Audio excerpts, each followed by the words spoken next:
hablarnos de esto. Estamos abiertos a preguntas al público. Aquí de este lado hay una pregunta. Sí, adelante, por favor.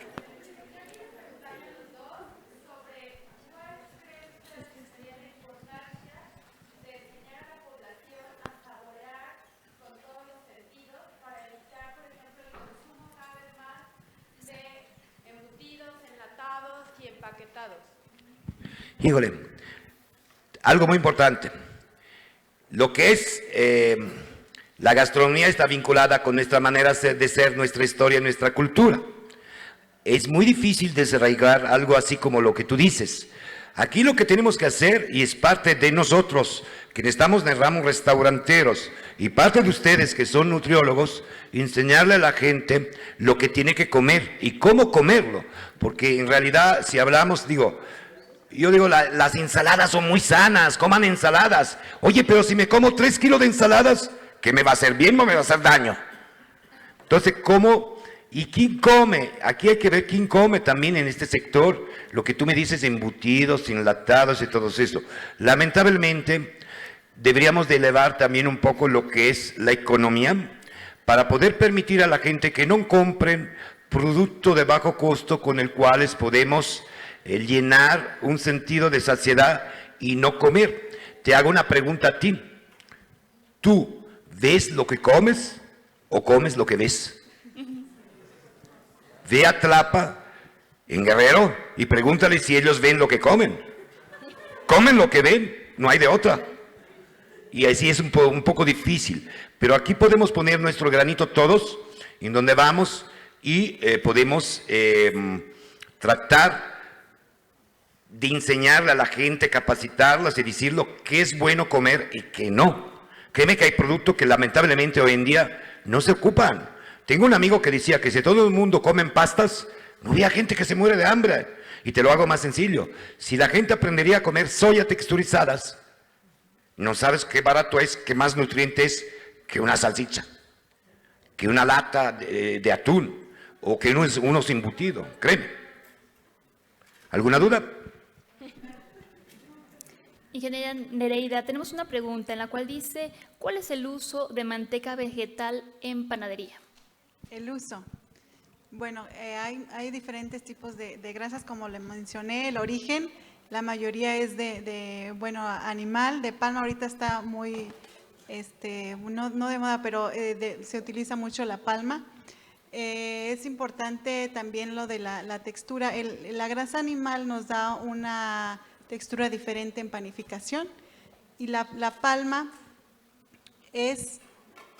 nos da buena aplicación, pero el sabor es diferente a utilizar una grasa animal. Muy bien, ¿alguna otra pregunta? ¿Sí? Bueno, creo que la pregunta va un poco para los dos, aunque en realidad lo mencionó el chef. Usualmente nosotros como nutriólogos, bueno, me incluyo en el grupo que estamos aquí, recomendamos que al momento de usar el aceite, primero caliente en el recipiente. Usted acaba de decir que, bueno, como práctica no debe hacerse. Yo quisiera saber si realmente digo esto en cuestiones fisicoquímicas, o sea, realmente modifica también la estructura del aceite, porque usualmente lo que pensamos o el razonamiento es que no pase mucho tiempo al calentarse o al elevarse la temperatura. O sea, quiero quitar como este mito, entonces, ¿qué debe realmente hacerse hablando de la estructura química del aceite? Mira, bueno, yo te pregunto, de entrada te digo que soy cocinero, no soy químico, ¿de acuerdo? Que es parte importante, ¿no? Pero tenemos que tener presente qué pasa en el momento que yo voy a calentar una grasa, la voy a cambiar la estructura molecular. Consecuentemente, si yo la caliento demasiado, ay, es que yo no me quiero meter en este tema porque me van a comer, pues la grasa ya se satura. ¿Sí me explico? Ahora, es muy difícil cambiar los hábitos y ahí es donde viene el problema más grande, ¿no? Para mí, una grasa que no voy a utilizar para freír, no es necesario que yo la caliente hasta 80, 90 o 100 grados.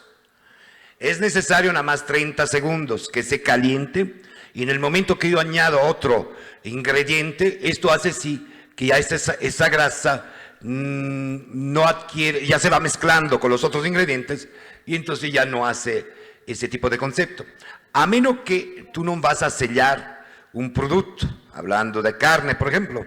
Entonces ahí sí necesito tener una temperatura más alta para que me haga una crosta. Pero ¿qué haces con esa grasa? Una vez que has sellado, espero que no la pongas al guisado. La tienes que tirar, cambiar y poner otra. Porque esa grasa ya se saturó y es dañina. Hay mucha gente que lo que hace es calienta en el sartén, veo unos sartenes de alumbre roca y después le añadan el aceite de oliva. Oye, les encanta que eche flama hasta allá arriba. No tiene caso, ¿vale? ¿Alguna duda? Gracias. Y Por aquí había otra ¿quiere- pregunta. quiere completar? Muy buenas tardes. Yo quisiera Buenas hacerle tardes. una pregunta a la ingeniero. Nereida. Aquí está. Sí, dígame.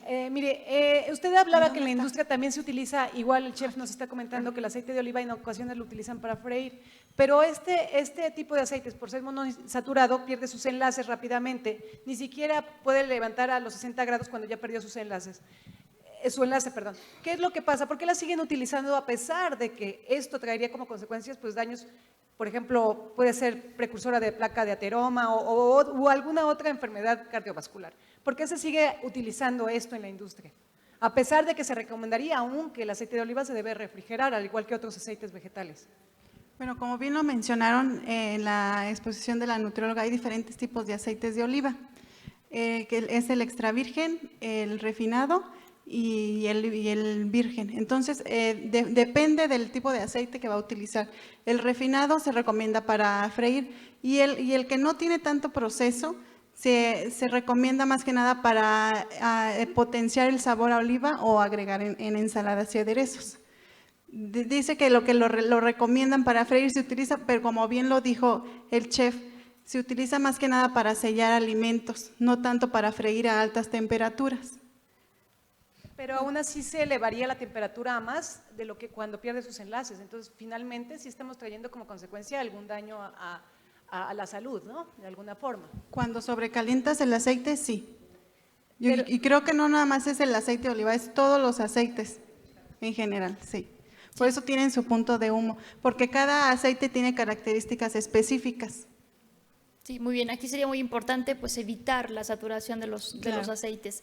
Pues les agradecemos mucho su presencia. Sí, nada más un comentario. Por esto yo no sobrecaliento especialmente el aceite de oliva y disipo un poco del concepto que menciona que el aceite de oliva se debe de guardar en refrigeración. No, el aceite de oliva es un conservador natural en el cual nosotros podemos poner a conservar otros ingredientes que es parte importante, sí. Y se pone en refrigeración a veces para ver la calidad del aceite. Cuando yo lo pongo a refrigeración, si se cuaja quiere decir que es un aceite extra virgen. Si queda líquido, pues es una cosa muy chafa. Muy bien, pues muchas gracias. Al Les contrario. entregamos su reconocimiento.